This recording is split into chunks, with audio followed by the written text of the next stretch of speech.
పెద్ద ఇల్లు చేసేసాం. ఓకే. ఇక్కడ మెట్లు ఉన్నాయి కదా, ఓకే. దాంతో రాజుగారు ఎక్కి ఇలా మెట్ల మీద వెళ్తారు. ఓకే. దానికి ఇక్కడ ఇక్కడ కొంచెం నీళ్ళు, ఇదంతా నీళ్ళు ప్రదేశం. ఇక్కడ నీళ్ళు బట్టి ఇలా కూడా వెళ్ళిపోయారు. ఇదంతా సిట్టింగ్ వే. సిట్టింగ్ వేని అప్పుడు సిట్టింగ్ వే.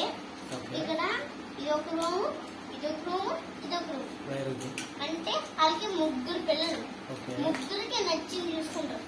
అది ఒకే టీవీ పెడితే ఆ ముగ్గురు తన్నేసుకుంటారని ముగ్గురికి 3 రూములు పెట్టారు.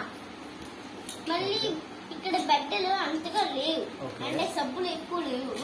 అందుకే నేను ఇలా తయారు చేశాను. Very good. Okay, thank you. Bye bye.